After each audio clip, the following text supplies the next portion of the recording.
नमस्कार, देश की बात में आपका स्वागत है। मैं उमंग यादव आपके साथ। शुरू करते हैं खबरों का सिलसिला। उससे पहले देख लेते हैं सुर्खियां। प्रधानमंत्री नरेंद्र मोदी का बिहार दौरा। आज 7,217 करोड़ की विकास योजनाओं का देंगे सौगात। मोतिहारी में एक विशाल जनसभा का करेंगे संबोधित। कांग्रेस सांसद राहुल गांधी का केरल दौरा। आज सीएम ओमान चांडी की श्रद्धांजलि सभा में होंगे शामिल। रायपुर में पूर्व सीएम भूपेश बघेल के कई ठिकानों पर ईडी की छापेमारी। पूर्व सीएम के घर पीएमएलए की तहत की जा रही है कार्रवाई। 19 जुलाई को मानसून सत्र पर इंडिया गठबंधन की होगी बैठक। टीएमसी एएपी बैठक में शामिल नहीं होंगे। लोकसभा चुनाव के बाद दूसरी बार बैठक। लैंड फॉर जॉब केस में सुप्रीम कोर्ट की सुनवाई आज। लालू प्रसाद यादव की याचिका पर सुनवाई करेंगे एससी। लालू प्रसाद यादव समेत कई आरोपी। बिहार में बिजली गिरने से 24 घंटे में 17 मौतें। हिमाचल में 1200 करोड़ का नुकसान। अमरनाथ यात्रा आज से फिर शुरू होगी। आप देख रहे हैं के न्यूज, खबरों का सारथी। दिल्ली से एक बड़ी खबर आ रही है। प्रधानमंत्री नरेंद्र मोदी का बिहार दौरा। आज बिहार के दौरे पर जाएंगे प्रधानमंत्री मोदी। प्रधानमंत्री मोदी आज बिहार के मोतिहारी जाएंगे। प्रधानमंत्री बिहार में करोड़ों की सौगात का करेंगे ऐलान। मोतिहारी में एक विशाल जनसभा को संबोधित करेंगे पीएम। 7,017 करोड़ की विकास योजनाओं का देंगे सौगात। कई विकास योजनाओं का करेंगे उद्घाटन। शिलान्यास। पीएम बिहार चुनाव से पहले प्रधानमंत्री कर रहे हैं ताबड़तोड़ दौरे। दिल्ली से जानकारी आपको बता रहे हैं। 7,217 करोड़ की विकास योजनाओं का देंगे सौगात। कई विकास योजनाओं का करेंगे उद्घाटन। शिलान्यास पीएम। बिहार चुनाव से पहले प्रधानमंत्री कर रहे हैं ताबड़तोड़ दौरे। दिल्ली से जानकारी आपको बता रहे हैं। प्रधानमंत्री मोदी का बिहार दौरा। आज बिहार के दौरे पर जाएंगे प्रधानमंत्री मोदी। दिल्ली से अहम जानकारी आपको बता रहे हैं। प्रधानमंत्री मोदी आज बिहार के मोतिहारी जाएंगे। प्रधानमंत्री बिहार में करोड़ों की सौगात का करेंगे ऐलान।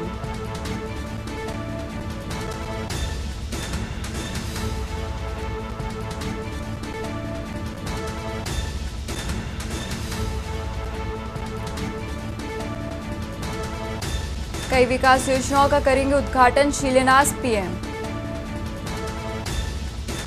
बिहार चुनाव से पहले प्रधानमंत्री मोदी। दिल्ली से जानकारी आपको बता रहे हैं। प्रधानमंत्री नरेंद्र मोदी का बिहार दौरा।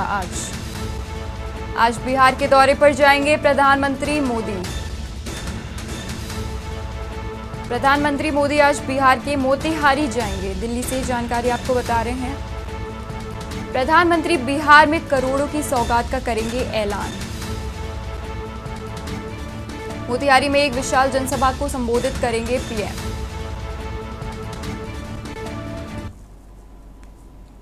अगली बड़ी खबर लखनऊ से है। टैक्सी चालकों को लिखना होगा नाम, आधार, फोन नंबर। टैक्सी चालकों को लिखना होगा अपना नाम, आधार और फोन नंबर। परिवहन विभाग ने महिला आयोग के अनुरोध पर लिया निर्णय। प्रदेश भर में एआरटीओ प्रवर्तन की जरिए लागू होगा नियम। प्रदेश के सभी जिलों में नियम लागू। ऑटो, ई रिक्शा, टैक्सी, ओला, उबर, रैपिडो चालकों पर लागू। नाम के साथ मोबाइल नंबर और आधार नंबर लिखना अनिवार्य। पंजीकृत चालकों को 15 दिन के भीतर जानकारी अंकित करानी होगी।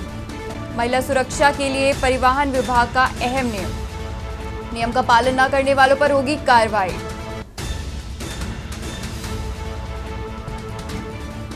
लखनऊ से जानकारी आपको बता रहे हैं।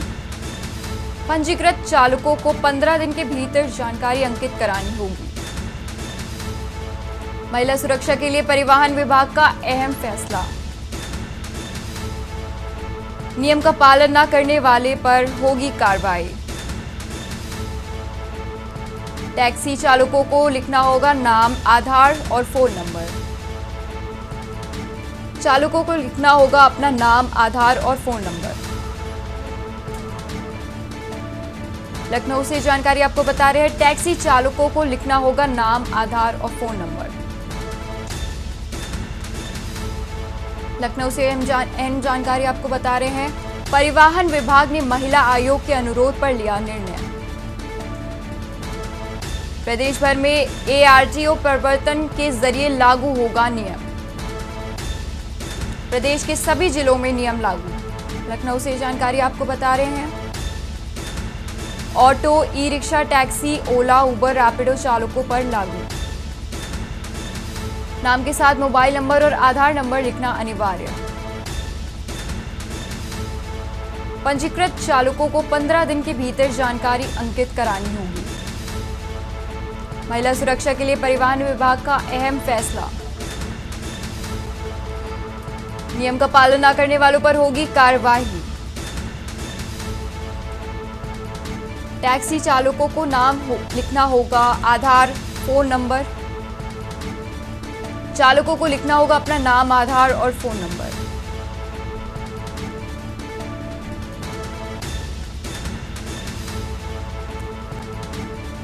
इस खबर पे ज्यादा जानकारी के लिए हमारे साथ जुड़ रहे हैं संदीप मिश्रा। संदीप, टैक्सी चालकों को अपने आधार नंबर और फोन नंबर लिखना होगा अनिवार्य। इस पे क्या कुछ और जानकारी आप हमें दे सकते हैं?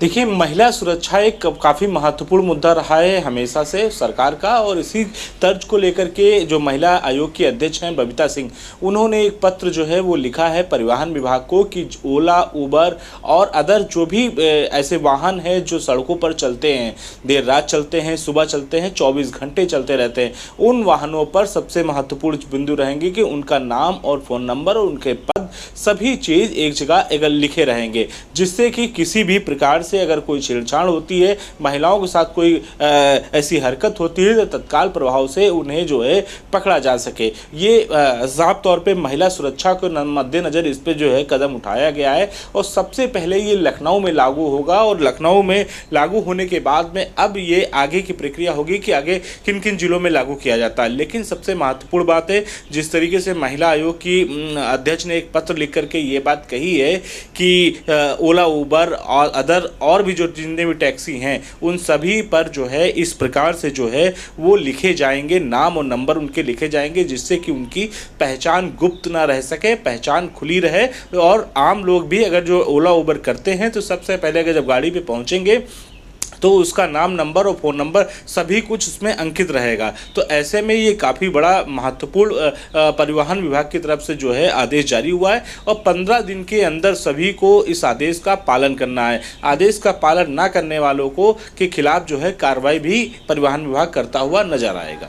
जी ठीक है संदीप, बहुत बहुत शुक्रिया हमारे साथ जुड़ने के लिए। आगे भी जानकारी आपसे लेते रहेंगे। नियम का पालन ना करने वालों पर होगी सख्त कार्रवाई। टैक्सी चालकों को लिखना होगा नाम, आधार और फोन नंबर। बड़ी खबर लखनऊ से बता रहे हैं आपको, चालकों को लिखना होगा अपना नाम, आधार और फोन नंबर। टैक्सी चालकों को लिखना होगा नाम, आधार और फोन नंबर। लखनऊ से अहम जानकारी आपको बता रहे हैं, टैक्सी चालकों को लिखना होगा अपना नाम, आधार और फोन नंबर। अगली बड़ी खबर लखनऊ से है, परिसीमन वोटर लिस्ट के रिवीजन की आज से शुरुआत। अगले साल मार्च और अप्रैल में संभावित पंचायत चुनाव पंचायती राज विभाग और राज्य निर्वाचन आयोग अभियान में जुड़ेंगे। पिछले 5 सालों में पंचायत और निकायों में होगा काफी फेरबदल। सबसे पहले ग्राम पंचायत में होगी जनसंख्या का निर्धारण। दूसरे चरण में वार्डों का निर्धारण कर जारी होगी सूची। आज से शुरू होगा वोटर लिस्ट दुरुस्त करने का काम पार्टियों के लिए। लिटमस टेस्ट होगा पंचायत चुनाव में। लखनऊ से जानकारी आपको बता रहे हैं, आज से शुरू होगा वोटर लिस्ट दुरुस्त करने का काम। पार्टियों के लिए लिटमस टेस्ट होगा पंचायत चुनाव में। लखनऊ से जानकारी आपको बता रहे हैं, परिसीमन वोटर लिस्ट के रिवीजन की आज से शुरुआत। अगले साल मार्च और अप्रैल में संभावित है पंचायत चुनाव। इस खबर पे ज़्यादा जानकारी के लिए हमारे साथ संदीप जुड़ रहे हैं। संदीप, परिसीमन विभाग ने आज एक सूची जारी की है जिसमें पिछले 5 सालों में पंचायत और निकायों में होगा काफ़ी फेरबदल। इस पे क्या कुछ और जानकारी आप हमें बता सकते हैं?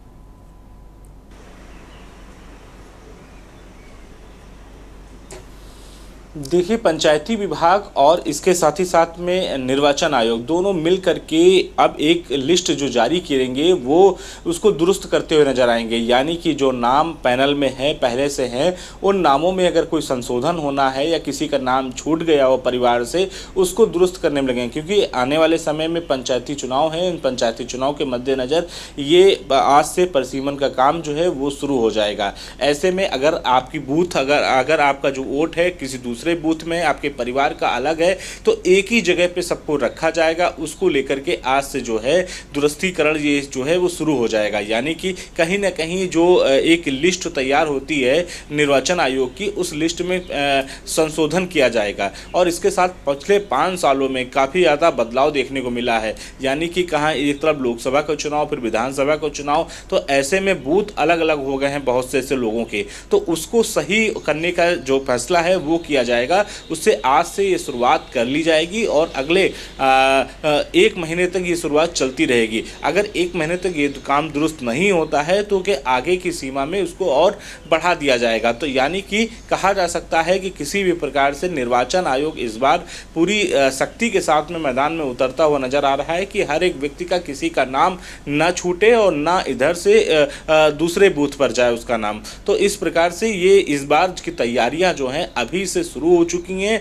आने वाले समय में जब पंचायती चुनाव होंगे तो कहीं ना कहीं एक वोटर लिस्ट बेहतर नजर आती हुई नजर आएगी। जी, बहुत बहुत शुक्रिया संदीप, हमारे साथ जुड़ने के लिए। बने रहिए हमारे साथ, आगे भी जानकारी आपसे लेते रहेंगे। लखनऊ से बड़ी खबर आपको बता रहे हैं, पार्टियों के लिए लिटमस टेस्ट होगा पंचायत चुनाव में। लखनऊ से जानकारी आपको बता रहे, परिसीमन वोटर लिस्ट के रिवीजन की आज से शुरुआत।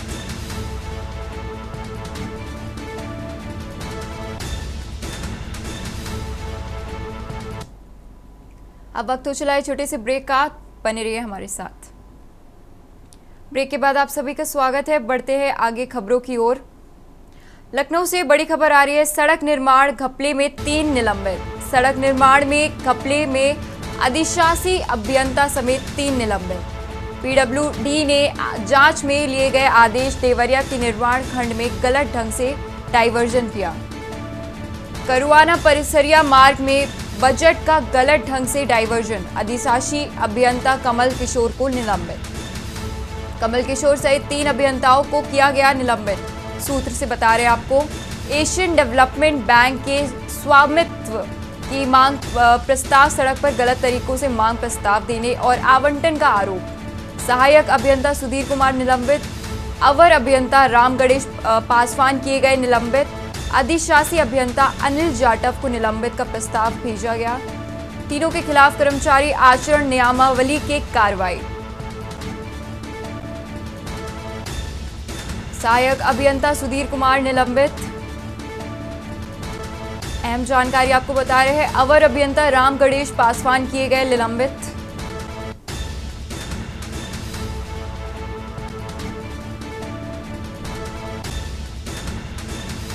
लखनऊ से बड़ी जानकारी आपको बता रहे हैं, सड़क निर्माण घपले में 3 निलंबित।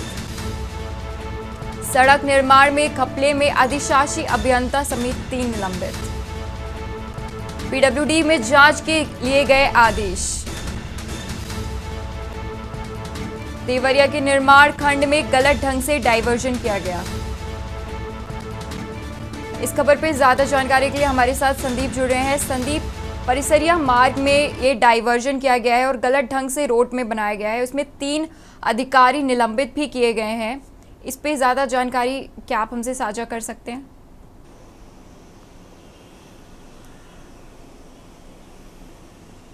देखिए, आचरण नियमावली 7 के अंतर्गत जो है ये कार्रवाई की गई है, यानी कि देवरिया में जो सड़क निर्माण कार्य हो रहा था उस निर्माण कार्य को लेकर के कार्रवाई की गई है।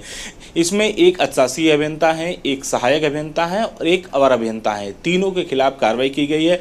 अशासी अभियंता के खिलाफ जो है नियम आचरण के अंतर्गत इनकी फाइल शासन को भेजी गई है और वहीं अवर अभियंता को निलंबित कर दिया गया है। इसके साथ साथ जो सहायक अभियंता थे उनको भी निलंबित कर दिया गया है, क्योंकि जिस तरीके से नियम को अनदेखी की गई है पूरे मामले में और सड़क का निर्माण कराया गया है, घटिया निर्माण हुआ जिसकी शिकायत लगातार चल रही थी और विभाग जो है इसकी जांच करता हुआ नजर आ रहा था। इस मामले को लेकर के लगातार इस पे जो है स्पष्टीकरण इन लोगों से मांगा जा रहा था, लेकिन कहीं ना कहीं लापरवाही ही देखने को मिली थी, जो घटिया निर्माण साफ तौर पे देखने को मिला था। इसके बाद से इन पर कार्रवाई की गई है।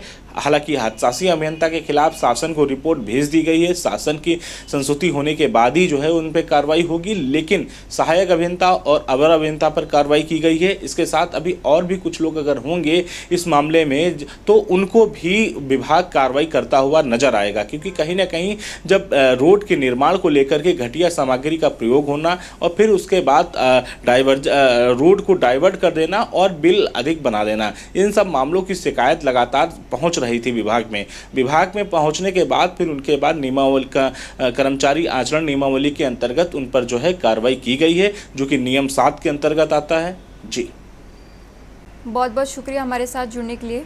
आगे भी जानकारी आपसे लेते रहेंगे। लखनऊ से बड़ी खबर आ रही है, सड़क निर्माण घपले में 3 निलंबित। सड़क निर्माण में घपले में अधिशासी अभियंता समेत 3 निलंबित। पीडब्ल्यूडी में जांच के लिए दिए गए आदेश। देवरिया के निर्माण खंड में गलत ढंग से डायवर्जन। लखनऊ से अहम जानकारी आपको बता रहे हैं, करुआना परिसिया मार्ग में बजट का गलत ढंग से डायवर्जन। अधिशासी अभियंता कमल किशोर को निलंबित किया गया। कमल किशोर सहित 3 अभियंताओं को किया गया निलंबित। सूत्रों से खबर बता रहे आपको, एशियन डेवलपमेंट बैंक के स्वामित्व की मांग प्रस्ताव। सड़क पर गलत तरीके से मांग प्रस्ताव देने और आवंटन का आरोप। सहायक अभियंता सुधीर कुमार निलंबित। लखनऊ से अहम जानकारी आपको बता रहे हैं, अवर अभियंता राम गणेश पासवान किए गए निलंबित। अधिशासी अभियंता अनिल जाटव को निलंबित का प्रस्ताव भेजा गया। लखनऊ से खबर है, सड़क निर्माण घपले में 3 निलंबित। सड़क निर्माण में घपले में अधिशासी अभियंता समेत 3 निलंबित। पीडब्ल्यूडी में जांच के लिए दिए गए आदेश। देवरिया के निर्माण खंड में गलत ढंग से डायवर्जन।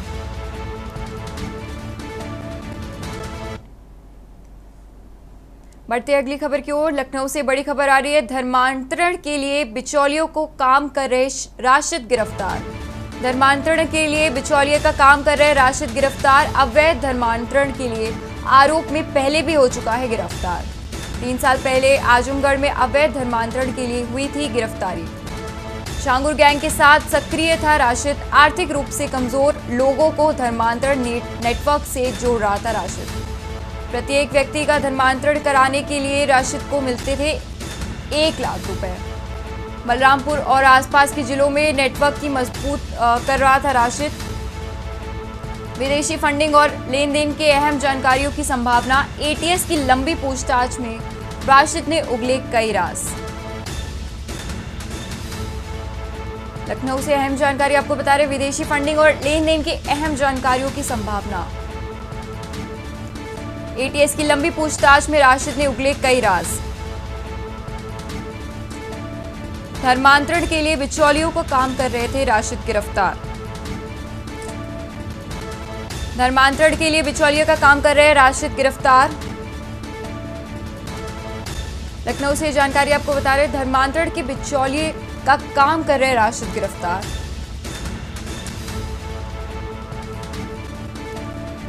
इस खबर पे ज्यादा जानकारी के लिए शिवा शर्मा हमारे साथ जुड़ रहे हैं। शिवा, अवैध धर्मांतरण किया जा रहा था और शांगुर की गैंग से भी था नेटवर्क उसका। 3 साल पहले आजमगढ़ में अवैध धर्मांतरण के लिए हुई थी गिरफ्तारी। इस पे क्या कुछ है और जानकारी?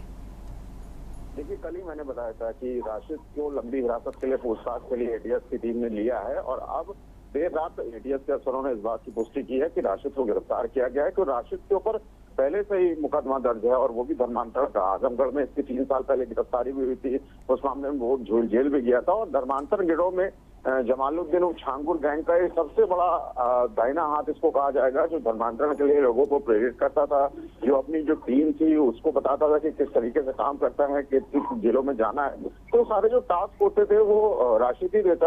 राशिद की जो एटीएस की जो रिमांड है, राशिद ने उसमें कई राज उगले हैं एटीएस के अफसरों को, और जिसको बड़ी कॉन्फिडेंशियल तरीके से रखा गया है। और राशिद के इनपुट पर एटीएस और एसटीएफ की टीम अन्य जगहों पर लगातार छापेमारी कर रही है। और हमें लगता है कि राशिद के दिए गए बयानों के आधार पर जो अन्य लोग की गिरफ्तारी या हिरासत में जो लोग लिए जाएंगे, वो धर्मांतरण सिंडिकेट का एक बड़ा जो गिरोह है उसमें परत दर परत एटीएस की जो खंगालने की जो प्रक्रिया है उसमें बहुत सहयोग करेंगे। बहुत बहुत शुक्रिया शिवा हमारे साथ जुड़ने के लिए। आगे भी जानकारी आपसे लेते रहेंगे। छांगुर गैंग के साथ सक्रिय था राशिद। लखनऊ से अहम जानकारी आपको बता रहे हैं। आर्थिक रूप से कमजोर लोगों को धर्मांतरण नेटवर्क से जोड़ रहा था राशिद। प्रत्येक व्यक्ति का धर्मांतरण कराने के लिए राशिद को मिलते थे 10,000। बलरामपुर और आसपास के जिलों में नेटवर्क को मजबूत कर रहा था राशिद। विदेशी फंडिंग और लेन देन की अहम जानकारियों की संभावना। वक्त हो चला है छोटे से ब्रेक का। देखते रहिए के न्यूज़ इंडिया। ब्रेक के बाद आप सभी का स्वागत है। लखनऊ से एक बड़ी खबर सामने आ रही है। माध्यमिक शिक्षकों को तबादला सूची में शिक्षकों की तबादला सूची ऑफलाइन होगी जारी। सूची जारी के आश्वासन पर शिक्षकों का धरना हुआ स्थगित। तबादला सूची जारी न होने से शिक्षक की नाराजगी। शिक्षकों ने माध्यमिक शिक्षा निदेशालय पर धरना प्रदर्शन किया था। लखनऊ से जानकारी है। ऑफलाइन तबादला सूची जारी होने तक प्रदर्शन जारी रहेगा। देर शाम अधिकारियों ने मामले का निस्तारण करने की घोषणा की। 31 जुलाई तक संबंधित मामले का निस्तारण करने का आश्वासन। इसके बाद शिक्षकों ने धरना समाप्त कर दिया। माध्यमिक शिक्षकों की तबादला सूची 31 को होगी जारी।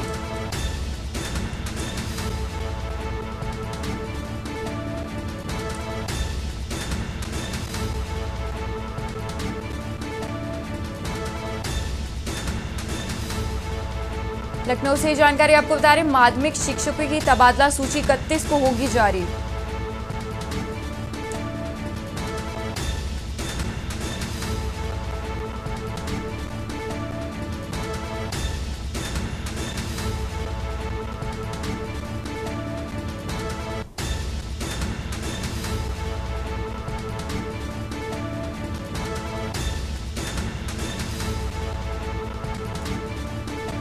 ज्यादा जानकारी के लिए हमारे साथ संदीप जुड़ रहे हैं। संदीप, माध्यमिक शिक्षा अधिकारियों का तबादला 31 जुलाई को करने की बात की गई है और उन्होंने धरना भी अपना स्थगित कर दिया है। इसके चलते क्या कुछ है और जानकारी?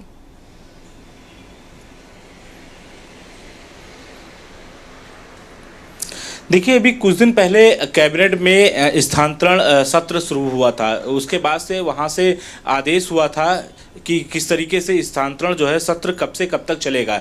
लेकिन इसके बावजूद माध्यमिक शिक्षा विभाग में तबादलों की सूची जो है वो जारी नहीं की गई।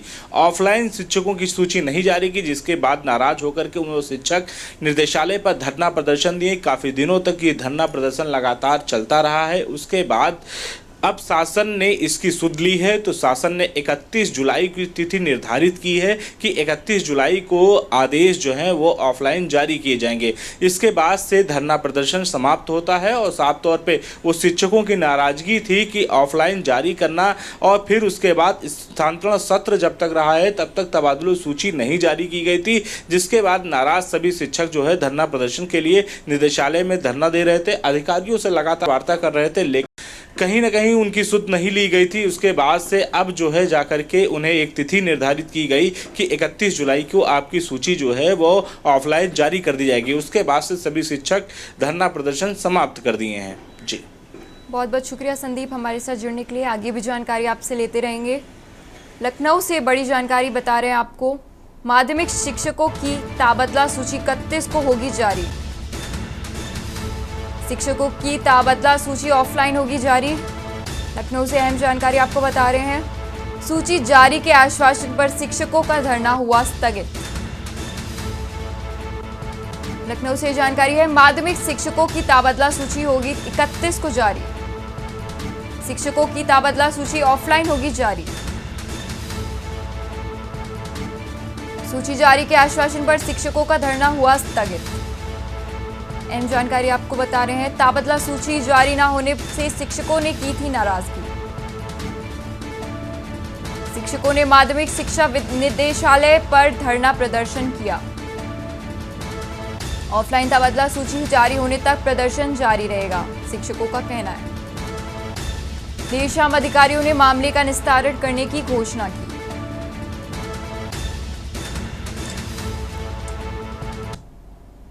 रुक करते अगली बड़ी खबर का। लखनऊ से खबर है, एलडीए से शामन मानचित्र भी करा सकेंगे पास। पूर्व में निर्माण करा चुके लोगों को भी दिए गए नियम। शमन कराकर अपने निर्माण को नियमित करा सकेंगे लोग। एलडीए वीसी रमेश कुमार ने जारी किए निर्देश। सभी प्रवर्तन जोन के जोनल अधिकारियों को आदेश। जोनल अधिकारियों को शमन मानचित्र जमा कराने के निर्देश। भवन निर्माण के लिए मिली रियायत फ्लोर एरिया रोशिया का दायरा बढ़ाने से मिली रियायत। अभियान चलाकर शमन मानचित्र किए जाएंगे नियमित। शमन मानचित्र के जरिए पहले के निर्माण किए जाएंगे नियमित। अहम जानकारी आपको लखनऊ से बता रहे हैं। भवन निर्माण के लिए मिली रियायत। फ्लोर एरिया रेशिया का दायरा बढ़ाने से भी मिली रियायत। शमन मानचित्र के जरिए पहले के निर्माण किए जाएंगे नियमित। एलडीए के शमन मानचित्र भी करा सकेंगे पास। लखनऊ से अहम जानकारी आपको बता रहे हैं। पूर्व में निर्माण करा चुके लोगों को भी नए नियम का मिलेगा लाभ। शमन कराकर अपने निर्माण को नियमित करा सकेंगे लोग। लखनऊ से बड़ी खबर आपको बता रहे हैं। एलडीए से शमन मानचित्र भी करा सकेंगे पास। पूर्व में निर्माण करा चुके लोगों को भी दिए गए नियम का मिलेगा लाभ। शमन कराकर अपने निर्माण को नियमित करा सकेंगे लोग। एलडीए वीसी रमेश कुमार ने जारी किया निर्देश। सभी प्रवर्तन जोन के जोनल अधिकारियों को आदेश। जोनल अधिकारियों को शमन मानचित्र जमा कराने के निर्देश।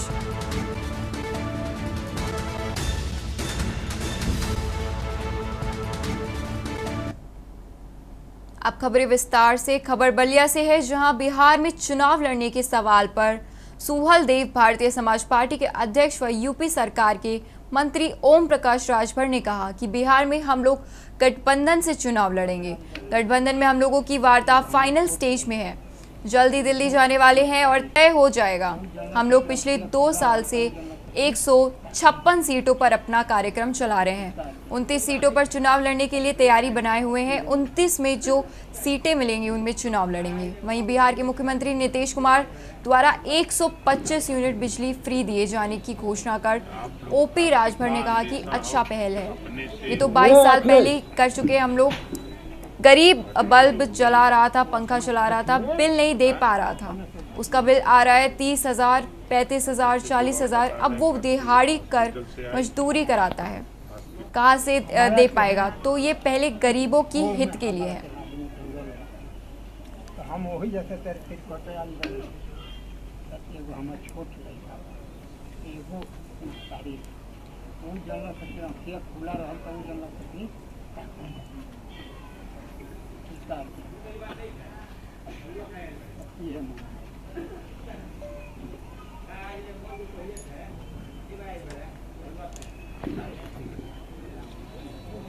आप लोग आपके का अंदेशा हो अपने से ये अखिलेश घटना जो हुई, वो अपन देखिए बिहार में हम लोग गठबंधन से जुड़ेंगे।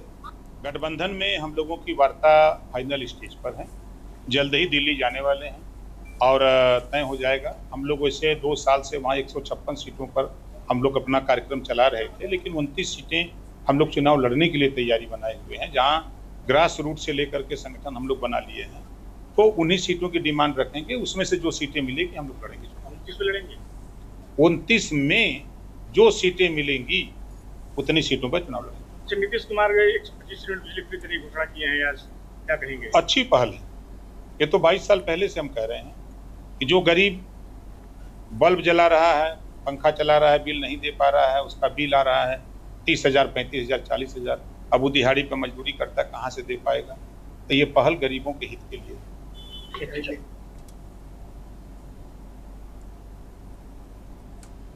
अगली खबर हापुड़ से है। हापुड़ में कावड़ यात्रा को लेकर सभी स्कूलों में छुट्टी, नर्सरी से लेकर डिग्री कॉलेज में अवकाश घोषित। 23 जुलाई तक अवकाश घोषित किया। जिलाधिकारी अभिषेक पांडे ने दिए आदेश।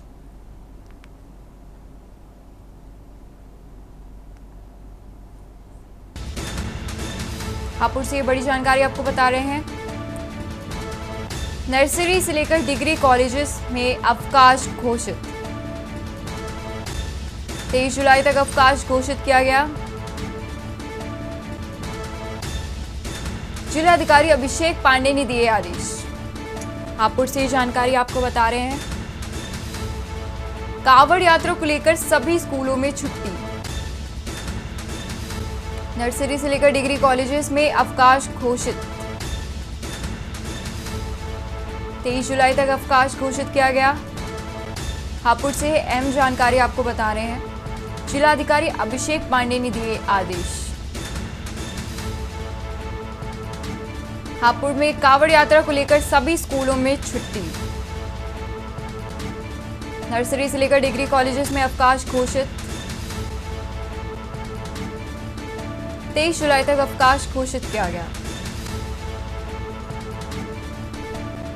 जिलाधिकारी अभिषेक पांडे ने दिए आदेश। बड़ी खबर आपको हापुड़ से बता रहे हैं।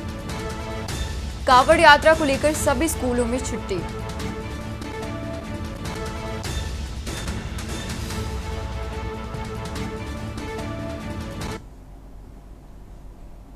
दुमका उपायुक्त अभिजीत सिन्हा सरैयाहाट प्रखंड कार्यालय का निरीक्षण करने के दौरान अचानक EFI गोदाम पहुंच गए। गोदाम में डीसी ने किए कई चीजों की बारीका में देखा। चावल और गेहूं की निकाल, उसकी क्वालिटी को हाथ में लेकर देखा। चावल की क्वालिटी पर डीसी ने प्रभारी AGM से पूछा कि क्या वो लोग खगाना की गुणवत्ता को देखते हैं या नहीं।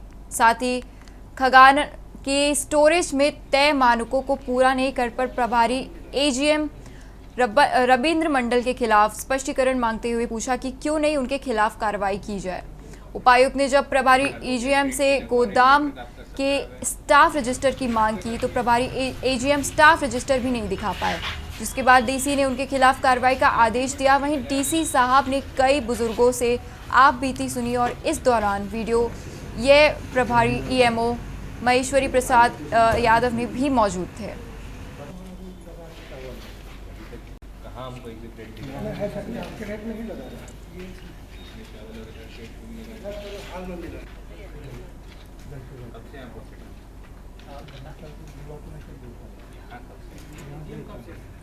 डेढ़ साल हो गया, क्रेट नहीं लगवा रहे, इन्वर्टर का आपका सब खराब है।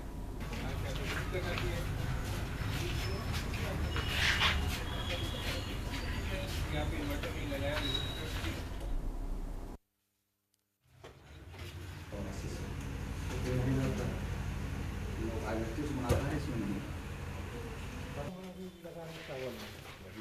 कहाँ हमको रेट नहीं लगा रहा, इसमें चावल और इधर शेड पे भी लगा हाल में मिला। कब से आप हॉस्पिटल? यहाँ कब से?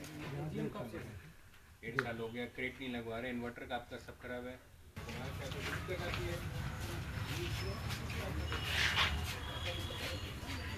यहाँ पे इन्वर्टर नहीं लगाया। कहाँ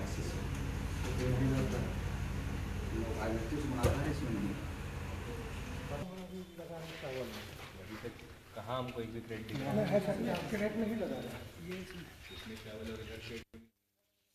दिल्ली से बड़ी खबर सामने आ रही है, जहां आज फिर मिली स्कूलों में बम की धमकी। दिल्ली से अहम जानकारी आपको बता रहे हैं।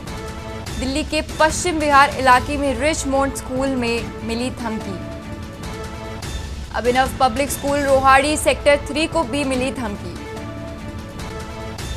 फायर विभाग और दिल्ली पुलिस मौके पर पहुंची। दिल्ली से अहम जानकारी आपको बता रहे हैं।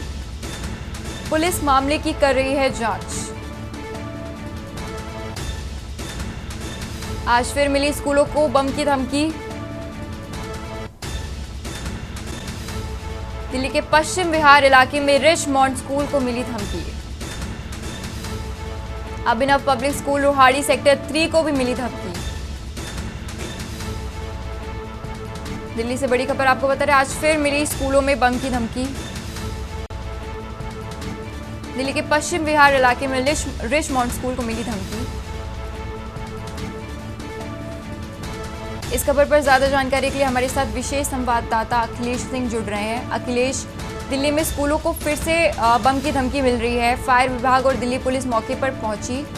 क्या कुछ कार्रवाई इस पे हुई है अभी तक? दिल्ली में स्कूलों को बम से उड़ाने के धमकी देने का सिलसिला थमने का नाम नहीं ले रहा है। हर सप्ताह लगभग दिल्ली के स्कूलों को बम से उड़ाने की धमकी दी जा रही है। पिछले दिनों द्वारिका के 2 स्कूलों को ईमेल करके बम से उड़ाने की धमकी दी गई थी। आज फिर 2 स्कूलों को, रोहिणी क्षेत्र के इलाके के सेक्टर 4 के स्कूलों को बम से उड़ाने की धमकी दी गई है। रोहिणी के अभिनव पब्लिक स्कूल और दूसरे एक और स्कूल को ईमेल के द्वारा प्रशासनिक मेल पर उनको मेल किया गया कि बम से उड़ाने की धमकी दी गई। इसके द्वारा बाद स्कूल के द्वारा पुलिस को सूचना दी गई। पुलिस और दमकल विभाग की गाड़ियां मौके पहुंची है। पुलिस टीम मौके पहुंची है। स्कूल के कैंपस की तलाशी अभियान और जांच अभियान चल रहा है। फिलहाल पुलिस को अब तक बम से उड़ाने की मिली धमकी के मामले में किसी भी बम निरोधक दस्ते को भी वहां पर कोई बम बरामद नहीं हुआ है और वहां पर ना तो कोई संदिग्ध वस्तु अभी तक मिली है। फिलहाल पुलिस का जांच अभियान जारी है। पुलिस और दमकल विभाग दोनों की टीमें वहां पर मौजूद हैं और बम निरोधक दस्ता भी मौजूद है। लेकिन अब तक जो भी पुलिस की जांच हुई है उसमें किसी तरह की कोई भी असंदिग्ध वस्तु नहीं मिली है। फिलहाल पुलिस उस मेल की जांच कर रही है जिस मेल से स्कूल को उड़ाने की धमकी दी गई है। बहुत बहुत शुक्रिया अखिलेश, हमारे साथ जुड़ने के लिए। आगे भी जानकारी आपसे लेते रहेंगे। दिल्ली से बड़ी खबर आ रही है। पुलिस मामले की जांच कर रही है। आज फिर मिली स्कूलों में बम की धमकी। दिल्ली से यह अहम खबर आपको बता रहे हैं। दिल्ली के पश्चिम विहार इलाके में रिचमोंड स्कूल को मिली बम की धमकी। अभिनव पब्लिक स्कूल रोहाड़ी सेक्टर 3 को भी मिली बम की धमकी। दिल्ली से एक खबर है, आज फिर मिली स्कूलों में बम की धमकी। दिल्ली के पश्चिम विहार इलाके में रिचमोंड स्कूल को मिली धमकी। अभिनव पब्लिक स्कूल रोहाड़ी सेक्टर 3 को भी मिली धमकी। फायर विभाग और दिल्ली पुलिस मौके पर पहुंची। दिल्ली से ये अहम खबर आपको बता रहे हैं। पुलिस मामले की कर रही है जांच। आज फिर मिली स्कूलों में बम की धमकी। दिल्ली के पश्चिम विहार इलाके में रिचमोंड स्कूल को मिली धमकी। अहम जानकारी आपको बता रहे हैं। अभिनव पब्लिक स्कूल रोहाड़ी सेक्टर 3 को भी मिली बम की धमकी। आज फिर मिली स्कूलों में बम की धमकी। दिल्ली से अहम जानकारी आपको बता रहे हैं। पश्चिम विहार इलाके में रिचमोंड स्कूल को मिली धमकी। अभिनव पब्लिक स्कूल रोहाड़ी सेक्टर 3 को मिली धमकी। वक्त हो चला है छोटे से ब्रेक का। देखते रहिए की न्यूज़ इंडिया। ब्रेक के बाद आप सभी का स्वागत है। लखनऊ से बड़ी खबर आ रही है। 500 से ज़्यादा छात्र वाली स्कूल बनेंगे आदर्श विद्यालय। 2000 करोड़ रुपए से स्कूलों को बनाया जाएगा, आदेश जारी। विद्यालय भवन निर्माण, स्मार्ट क्लास, कंप्यूटर लैब होंगे आधुनिक। रैप व मल्टीपर्पज़ हॉल की होगी आधुनिक सुविधा।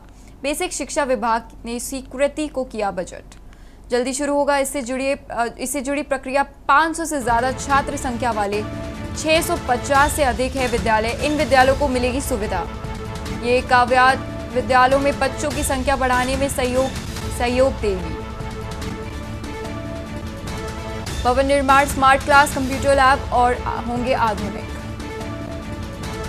लखनऊ से जानकारी बता रहे हैं, रैम्प व मल्टीपर्पज हॉल की होगी आधुनिक सुविधा। बेसिक शिक्षा विभाग ने स्वीकृत किया बजट। जल्द शुरू होगी इससे जुड़ी प्रक्रिया। लखनऊ से जानकारी आपको बता रहे हैं, 500 से ज्यादा छात्र संख्या वाली 650 से अधिक विद्यालय, इन विद्यालयों को मिलेगी सुविधा। अहम जानकारी लखनऊ से बता रहे हैं, 500 से ज्यादा छात्र वाले स्कूल बनेंगे आदर्श विद्यालय। 2000 करोड़ रुपए से स्कूलों को बनाया जाएगा आदर्श विद्यालय। भवन निर्माण, स्मार्ट क्लास, कंप्यूटर लैब होंगे आधुनिक। रैम्प व मल्टीपर्पज हॉल की होगी आधुनिक सुविधा।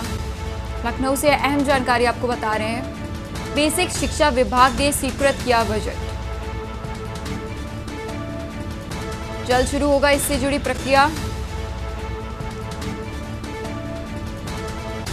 500 से ज्यादा छात्र संख्या वाले 650 से अधिक हैं विद्यालय, इन विद्यालयों को मिलेगी सुविधा।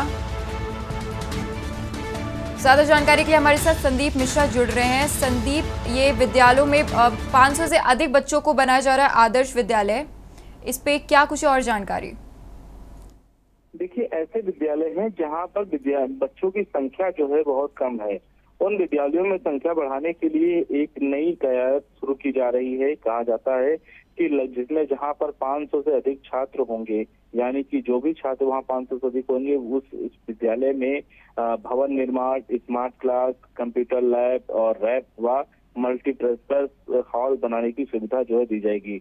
बेसिक शिक्षा विभाग इसकी स्वीकृति दे चुका है। लगभग 2000 करोड़ के आसपास का पैसा बजट जो है वो जारी कर चुका है। जल्द ही इसमें से बहुत से विद्यालय हैं जो जुड़ने का काम करेंगे। इन विद्यालयों को आदर्श विद्यालय का नाम दिया जाएगा और ये विद्यालय कहीं न कहीं ऐसे होंगे जहां पर जो छात्र 650 के आसपास होंगे, वो छात्र यहाँ पर पढ़ाई करते हुए नजर आएंगे। और बहुत से सरकारी ऐसे विद्यालय हैं, उन विद्यालयों में बच्चों की संख्या बहुत कम है और परिवार जो है जिन सरकारी स्कूल में अपने बच्चों को नहीं भेजना चाहता। लेकिन जब बहुत सी प्राइवेट जैसी सुविधाएं जब इन प्राथमिक विद्यालयों में मिलने लगेंगी बच्चों को, तो निश्चित तौर पे जो अभिभावक होंगे वो भी अपने बच्चों का एडमिशन जो है इन्हीं प्राथमिक विद्यालय यानी कि आदर्श विद्यालय में कराते हुए नजर आएंगे। तो ऐसी शुरुआत जो है वो होने जा रही है। इसको लेकर के बजट भी जारी किया जा रहा है।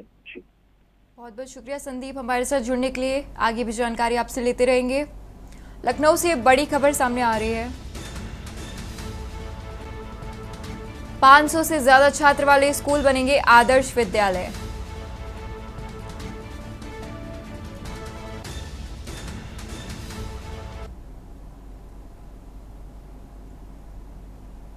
अगली खबर बनारस से आ रही है। वाराणसी में धरती आबा भगवान बिरसा आज धरती आबा भगवान बिरसा मुंडा पर आधारित राष्ट्रीय संगोष्ठी। मुख्यमंत्री योगी आदित्यनाथ संगोष्ठी में होंगे शामिल। बनारस से अहम जानकारी आपको बता रहे हैं, सुबह 10 बजे वसंत महिला महाविद्यालय वाराणसी में धरती आबा भगवान बिरसा मुंडा पर संगोष्ठी। आज धरती आबा भगवान बिरसा मुंडा पर आधारित राष्ट्रीय। मुख्यमंत्री योगी आदित्यनाथ संगोष्ठी में होंगे शामिल। सुबह 10 बजे वसंत महिला महाविद्यालय वाराणसी में होगी। वाराणसी में धरती आबा भगवान बिरसा मुंडा पर संगोष्ठी होगी। धरती आबा भगवान बिरसा पर आधारित राष्ट्रीय संगोष्ठी। मुख्यमंत्री योगी आदित्यनाथ संगोष्ठी में होंगे शामिल। बनारस से अहम जानकारी आपको बता रहे हैं। इसी खबर पर ज्यादा जानकारी के लिए कौशलेंद्र उपाध्याय हमारे साथ जुड़े हुए हैं। कौशलेंद्र, वाराणसी में धरती आबा भगवान बिरसा मुंडा पर संगोष्ठी होगी और क्या क्या इस पर ज्यादा जानकारी आप हमें दे सकते हैं? देखिए, आपको बताएं कि मुख्यमंत्री योगी आदित्यनाथ का आज वाराणसी का दूसरा दिन है और वहाँ पे जो है आज जो उनकी जयंती पर राष्ट्रीय संगोष्ठी का आयोजन होना है महिला डिग्री कॉलेज में। और उस कार्यक्रम में तमाम बिरसा मुंडा के जो अनुयायी हैं, जो मान्य होने जैसे धरती आबा उनको जो है लोग पुकारते थे, उन्हीं के नाम पे आज एक राष्ट्रीय संगोष्ठी होगी जिसमें तमाम जो है बुद्धिजीवी और तमाम लोग बिरसा मुंडा पे अपने अपने विचार व्याख्यान करेंगे। उसमें मुख्यमंत्री योगी आदित्यनाथ भी शामिल होंगे, वो भी अपने विचार वहाँ पे शामिल होंगे। क्योंकि वहाँ पे जो मूर्ति लगाई गई, प्रतिमा देखी, कई ऐसे जगहों पे बिरसा मुंडा की मांग हो रही थी कि प्रतिमा लगाने की, तो ऐसा नहीं है कि सरकार ने उस पर काम न किया, हर जगह सरकार ने उस पर काम किया। और चाहे वो पीलीभीत से लेके आप पूर्वांचल तक के, चाहे जो भी तराई के इलाके में देख लीजिए, उनके जो काम जो अनुयायी हैं वो तमाम लोग उस कार्यक्रम में आप शामिल होंगे। बहुत बहुत शुक्रिया कौशलेंद्र, हमारे साथ जुड़ने के लिए। आगे भी जानकारी आपसे लेते रहेंगे। वाराणसी में धरती आबा भगवान बिरसा मुंडा पर संगोष्ठी होगी आज। अहम जानकारी आपको बता रहे हैं, धरती आबा भगवान बिरसा मुंडा पर आधारित राष्ट्रीय संगोष्ठी। मुख्यमंत्री योगी आदित्यनाथ संगोष्ठी में होंगे शामिल। सुबह 10 बजे वसंत महिला महाविद्यालय वाराणसी में होगी संगोष्ठी। वाराणसी में धरती आबा भगवान बिरसा मुंडा पर संगोष्ठी होगी आज।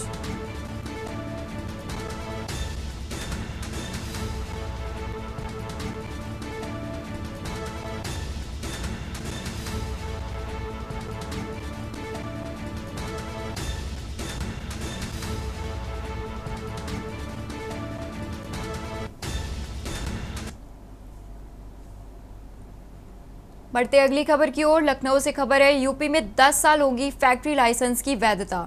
यूपी सरकार ने औद्योगिक कार्यों को सरल बनाने के लिए वैधता बढ़ाई। नियमों का पालन करने वाली इकाइयों को ऑटो रिन्यूअल की मिलेगी सुविधा। प्रत्येक वर्ष 6600 से अधिक आवेदन, 1500 रिन्यूअल की जरूरत होगी खत्म। पहले वैधता 1 से 5 साल तक थी। इन्वेस्ट यूपी और उद्योगों के बीच समन्वय बैठक में निर्णय लिया गया। लखनऊ से अहम जानकारी आपको बता रहे हैं, यूपी में 10 साल होगी फैक्ट्री लाइसेंस की वैधता। सरकार ने औद्योगिक कार्यों को सरल बनाने के लिए वैधता बढ़ाई। लखनऊ से अहम जानकारी आपको बता रहे हैं, यूपी में 10 साल होगी फैक्ट्री लाइसेंस की वैधता। यूपी सरकार ने औद्योगिक कार्यों को सरल बनाने के लिए वैधता बढ़ाई। नियमों का पालन करने वाली इकाइयों को ऑटो रिन्यूअल की मिलेगी सुविधा। प्रत्येक वर्ष 6600 से अधिक आवेदन, 1500 रिन्यूअल की जरूरत होगी खत्म। पहले वैधता 1 से 5 साल तक की थी। इन्वेस्ट यूपी और उद्योगी के बीच समन्वय बैठक में निर्णय लिया गया। लखनऊ से अहम जानकारी आपको बता रहे, यूपी में 10 साल होगी फैक्ट्री लाइसेंस की वैधता। सरकार ने औद्योगिक कार्यों को सरल बनाने के लिए वैधता बढ़ाई।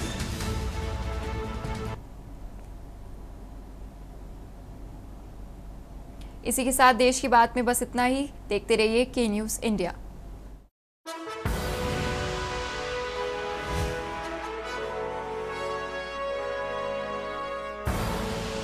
आप देख रहे हैं के न्यूज़, खबरों का